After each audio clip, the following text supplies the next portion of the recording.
2017 की बात है। तो हम लोग रहते थे, तो मेरी माँ जो है 3 महीने बिस्तर पकड़ ली। अब मैंने कहा भैया ये घर का सारा काम तो यही करती है, मैं तो अपने में से ही फुर्सत नहीं पाती हूँ। अब ये अगर बीमार पड़ गई तो भैया मैं कैसे।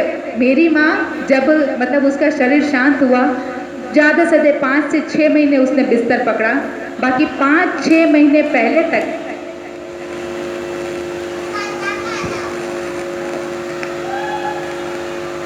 बोल रहे हैं क्या पापा जी कुछ?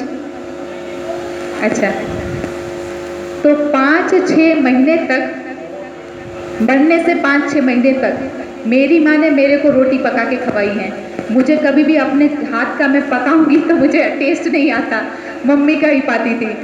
अब मैंने कहा भैया ये बीमार हो गई तो अब मेरे तो खाने पीने के लाले हो गए, अब मुझे कुछ करना चाहिए। मैं परेशान के करूँ तो करूँ क्या।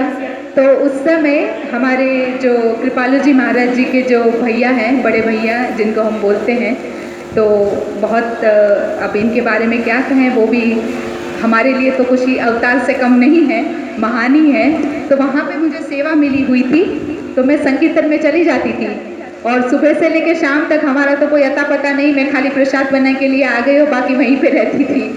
तो इसी दरमियान कोई एक सत्संगी भैया है, इन्होंने मुझे कहा तुमको पता है कि हमारे मन में कितनी शक्ति होती है। मन के भाई मैं तो जानती नहीं क्या मन है क्या शक्ति है। उन्होंने मुझे डॉक्टर मर्फी की the power of your subconscious mind, अवचेतन मन की शक्ति, ये बुक दी।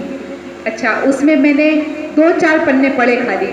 वो 2-4 पन्ने ऐसे थे कि मुझे भी ऐसा लग गया कि भैया अब तो मेरे हाथ में वो जीनी लग गया।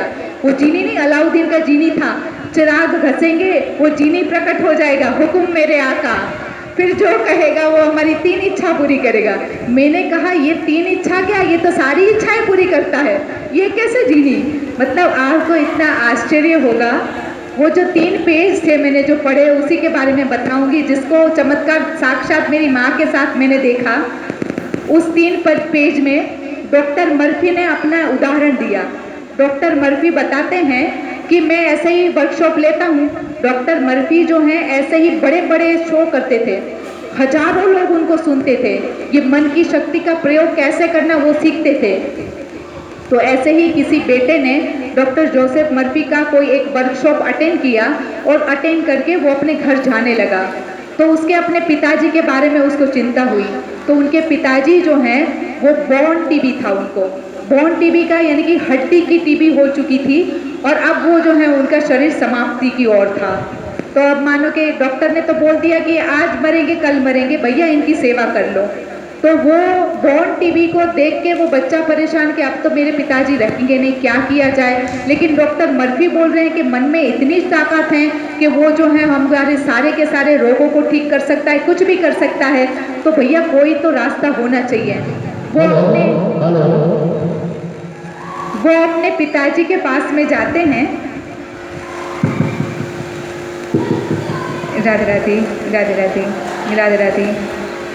तो वो अपने पिताजी के पास में गए और एक छोटी सी अंगूठी दिखाते हुए पिताजी को बोलते हैं कि पिताजी मैं आज रास्ते में से जा रहा था, तो मुझे एक ये जो हमारे, क्योंकि वो लोग क्रिश्चियन हैं और विदेश की बात हो रही है, तो वहाँ पे हमको एक जीसस क्रिस्ट का एक पादरी मिल गया। वो पादरी ने बड़े साल जीसस क्राइस्ट की सेवा की है। तो वो जो यीशु मसीह का जो वो क्रॉस है, वो क्रॉस का एक टुकड़ा, और वो टुकड़े में से उन्होंने एक अंगूठी बढ़ा के रखी है। वो अंगूठी इतनी दिव्य है कि अगर वो अंगूठी को एक बार पहन ले तो उसकी सारी मनोकामना पूरी हो जाए। उसका जो भी रोग उसका जो भी कष्ट है वो जो है उसका निवारण हो जाए। तो उसका पापा बोला है ऐसी अंगूठी, भाई अब ये क्रिश्चियन है, इनको तो अपने भगवान के ऊपर बहुत विश्वास है। उसको तो विश्वास आ गया कि अगर ये अंगूठी एक बार मेरे हाथ में आ जाए तो मेरी तो सारी बीमारियां छूट जाए, पक्का विश्वास। बोलता है बेटा क्या वो अंगूठी हमको एक दिन मिल सकती है? हाँ पिताजी क्यों नहीं, उस पादरी को मैंने कुछ पैसे दे दिए हैं और ये अंगूठी मैं आपके लिए लेके आ गया हूँ। पिताजी तो झट से झपट्टा मार के छाती से लगा दिए, आहा वो अंगूठी मुझे मिल गई। आज तो